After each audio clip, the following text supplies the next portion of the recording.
দেশের প্রধান সহিংস অপরাধের পরিসংখ্যানে তেমন উল্লেখযোগ্য বৃদ্ধি নেই।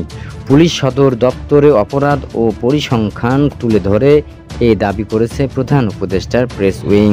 প্রধান উপদেষ্টার উপপ্রেস সচিব আবুল কালাম আজাদ মজুমদার সোমবার 14 জুলাই বলেন, সাম্প্রতি বিভিন্ন গণমাধ্যমে প্রকাশিত প্রতিবেদনে দাবি করা হয়েছে যে চলতি বছর দেশে ব্যাপক হারে অপরাধ বেড়ে গেছে, যা জনমনে উদ্বেগ ও নিরাপত্তাহীনতা সৃষ্টি করছে।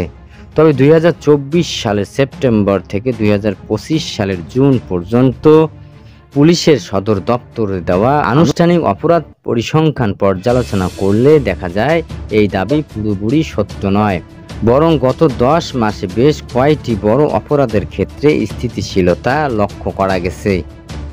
তিনি আরও বলেন, এসব তথ্য কোনো অপরাধ প্রবাহ ও মারাত্মক পরিস্থিতির ইঙ্গিত দেয় না, বরং অনেক গুরুতর অপরাধের হার কমে গেছে বা আগের অবস্থায় স্থিতিশীল রয়েছে।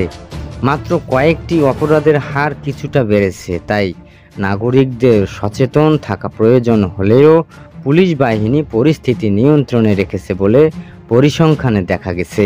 গত 5 বছরে এবং গত 10 মাসের অপরাধ পরিসংখ্যান 2 টেবিলে তুলে ধরা হলো। সমস্ত তথ্য পুলিশ সদর দপ্তরে সরবরাহকৃত।